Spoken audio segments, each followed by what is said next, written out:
Hello, my name is Eric, and I'm glad to see you here. Today I'm going to be discussing a recent experience that I've had, which was very, very powerful, frightening, and hopefully will be a catalyst towards positive change in the future. And this experience was with edible cannabis, mainly THC, a lot of it. Actually, not that much, but I don't have a very good tolerance, so to me it was a lot. So this happened about 3 days ago. Usually I don't take weed, but I've kind of been slipping down a slippery road um, and decided that I wanted to feel something different. So, me and a friend, we went to a dispensary. I live in Canada, completely legal. We have a lot out here, especially in Alberta. Um, yeah, went to a dispensary, go buy myself some edibles and ingested 30 milligrams of THC. First, it was pretty chill. I was having a good time, relaxing. Felt my body like very relaxed, and I was listening to music. It was nice. It wasn't too strong. By the way, I had taken it you know, there was a decent amount of time in between each gummy that I ate, so it was pretty gradual up until the end when I took way too many. Anyways, so this was around 11, where I'm starting to feel it, 11 p.m. And I'm not really able to sleep. So the experience keeps on getting stronger and stronger. But eventually, I am able to get some rest, and I fall asleep. And out of nowhere, at 1 a.m., I wake up, and I'm just struck by fear. I realize how fucking high I am immediately, and it's completely dark in my room, and my legs just start trembling. Just like that, instantly start trembling, and I'm like, oh my god, what's going on? And the rest of my body started trembling, and my mind was purely captivated by this fear, this intense, focused, dreadful fear. It was very concentrated. I was too scared to touch my phone. I couldn't even grab my phone. I was very scared to move at all because I felt like every time that I moved, I would just cause the shakes to get worse.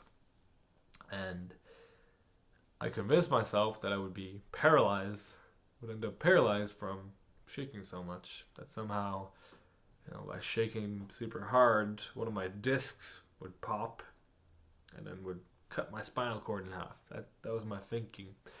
So that was what was feeding part of this fear. I'm sure my subconscious mind was also activated, and different parts of me was realizing that something is very wrong in my life.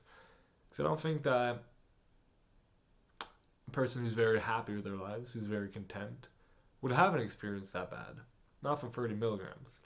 It was incredibly irrational thoughts that were intruding me, and they just got more and more powerful.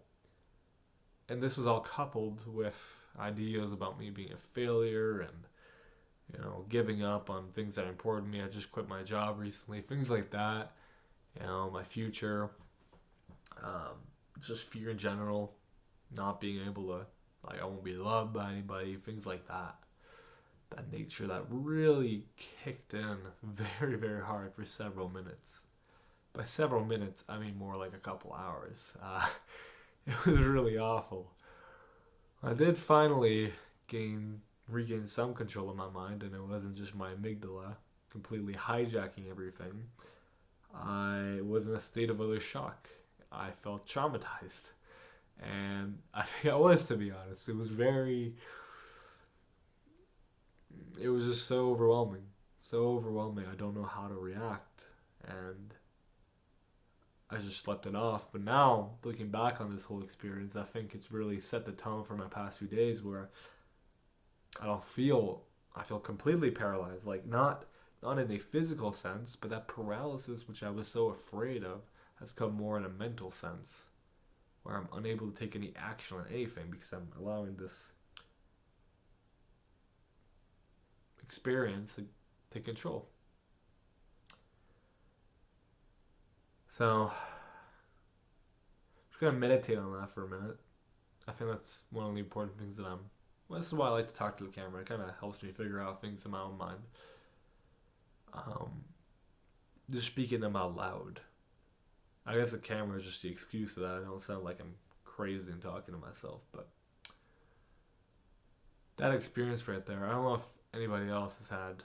I'm sure many people have had much worse experiences on edible cannabis, especially if you're taking a shit ton more.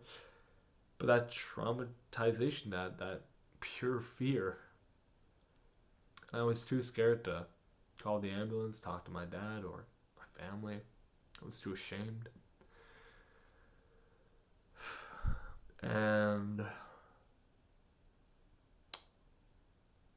I think this was a call telling me, Eric, you need to change something. I can see it as that way, as there's a part of me that's deeply unsatisfied with the way that I'm currently living my life. I can feel it on a conscious level, and I'm sure I can feel it much harder on a subconscious level, but I have beliefs that set me back. So I need to work on those beliefs while also working on my academics, while also working on my career. Oh, it's life is interesting. You're dealt cards and you need to figure out a way to manage them and to know what to give attention to. Do I want to focus more on my career? Do I want to focus more on getting girls, my family, my own health, both mental, physical? What do you prioritize? That largely dictates where you go for your life and how happy or content, maybe not content or happy, just how satisfied, I guess, you are with your life. Anyways, that was just a few thoughts that popped into my mind about the past few days. I could go on and on about many other things, but that right there was a very strong experience that it's telling me, man, you gotta change. So again, I just quit my job recently. That's a big change for me, and definitely a lot of fear involved in that. But there has been a definite paralysis in action from my own point of view, where I haven't been taking action towards anything. I've been seeing things pass by me, opportunities fly by, and it's been annoying me. But a part of me is also very, I don't know, it's kind of accepting of it, but it's not. No. I need to grab those opportunities as much as I can and see what happens. Be open to growth. So, that was my little talk. Probably didn't make much sense. Maybe it did. Who knows? And yeah, that was this video. Thanks for listening.